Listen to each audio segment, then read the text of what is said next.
14 ఏళ్ళు అన్నతో సహా అరణ్యవాసం, భార్యను వదిలిపెట్టి ఉండడం. మరి లక్ష్మణుడి గురించి మనం తెలుసుకోవాల్సిందేంటి? లక్ష్మణుడు, హ్మ్. లక్ష్మణుడి భార్య ఊర్మిళ తెలుసుకోవాల్సినటువంటి వాడు. హ్మ్. గుళ్ళకి వెళ్తే రాముడికి సీతకి నమస్కారం చేస్తారు కానీ పక్కన లక్ష్మణుడు ఉన్నాడని కూడా నమస్కారం చేయరు. ఆయన భ్రాతృభక్తి చాలా గొప్పది. హ్మ్.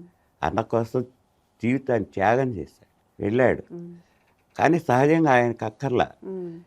రాముడు వెళ్ళాలి. హ్మ్. 14 ఏళ్ళు పెట్టింది కైక నియమం. హ్మ్. 14 ఏళ్ళు ఎవరైతే రాజ్యంలో ఉన్నాడో ఆ రాజకుమారుడికి వచ్చిన తర్వాత ఆ రాజ్యం మీద అర్హత ఉండదు కదా. హ్మ్. 14 ఏళ్ళు పెట్టి 14 ఏళ్ళ తర్వాత ఆయన రాకపోతే అనేటటువంటి దానికంటే ముందు హ్మ్. అతనికి తర్వాత వచ్చినా రాజ్యం అడిగే హక్కు ఉండదు కాబట్టి తన కొడుకైన భరతుడికి పట్టాభిషేకం చేయాలి. ఇక్కడ లక్ష్మణుడు అడవులకు వెళ్తున్నాడని తెలిసి తను బయలుదేరాడు. హ్మ్. రాముడు చెప్పాడు, నువ్వు రాక్కర్లేదు, వెళ్ళాల్సింది నేను.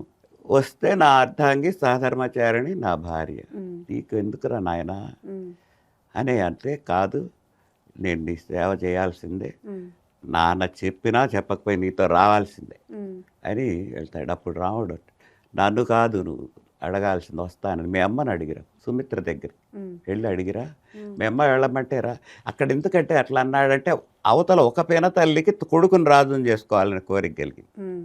కైకి. మరి వీళ్ళమ్మ అభిప్రాయం ఏంటో హ్మ్. ఏ నా తర్వాత కదా కైక, హ్మ్. హ్మ్. దానికంటే ముందు నా కొడుకు రాజు అవుతాడుగా అడిగితే అని సుమిత్ర అనుకుంటుందేమో. హ్మ్. హ్మ్. ఆమె అనుకోదు, రాముడు అనుకున్నాడు. అందుకని మీ అమ్మని కూడా ఆమె మనసులో ఏమో తెలుసుకోవచ్చు కదా, హ్మ్. వెళ్ళి రమ్మన్నాడు. ఆమె ఏం చేసింది, ఎదురు చూస్తున్నది హ్మ్. లక్ష్మణుడు ఎప్పుడు వస్తాడా అన్న సేవకి అతనితో పాటు అడవులకు వెళ్తాను అడగటానికి.